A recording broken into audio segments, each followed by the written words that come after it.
हे उपवासाचं fruit salad बघा ना किती क्रीमी असं तयार झालं आहे।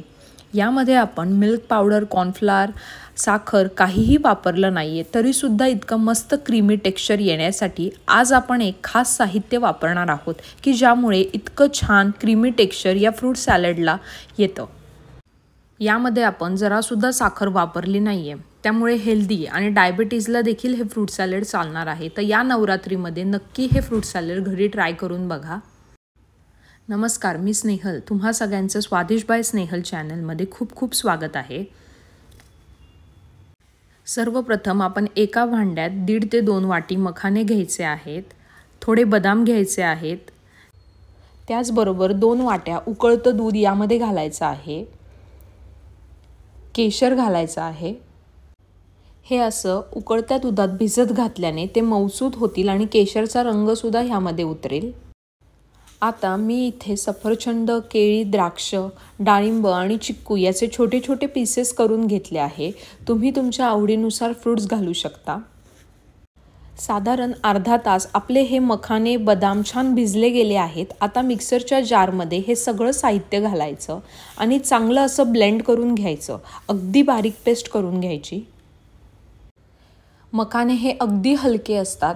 जर तुम्ही उपवासाला मखाने खात नसाल तर मखानेऐवजी बदाम, काजू घालून देखील तुम्ही हे फ्रूट कस्टर्ड करू शकता। आता आपण जे फ्रूट्स कटिंग करून घेतले आहेत ते एका भांड्यात काढून घेऊ।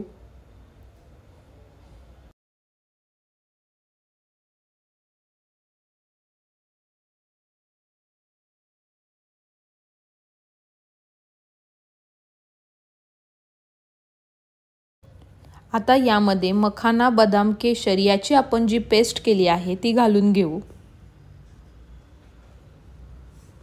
इथे मी 2 चमचे मध घातला आहे आणि हे छान असे एकजीव करून घेतलं आहे।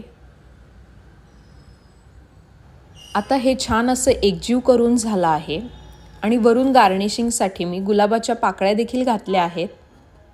गुलाबाच्या पाकळ्या घालणं हे ऑप्शनल आहे, पण याने फ्रूट कस्टर्डला एक रिचनेस येतो, पण तुम्हाला आवडत नसेल तर तुम्ही स्किप देखील करू शकता।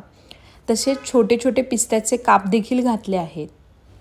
आता हे फ्रूट सॅलड बनवून तयार आहे। अगदी क्रीमी टेक्स्चर याला आला आहे, तुम्ही बघू शकता, वाटत सुद्धा नाहीये हे कस्टर्ड पावडर शिवाय केला आहे। तर तुम्ही सुद्धा हे फ्रूट कस्टर्ड या नवरात्रीमध्ये घरी एकदा नक्की ट्राय करा। रेसिपी आवडली असेल तर तुमच्या फ्रेंड्सला, नातेवाईकांना शेअर करा। व्हिडिओ आवडला असेल तर एक लाईक नक्की करा आणि आपल्या चॅनलला सबस्क्राईब करा।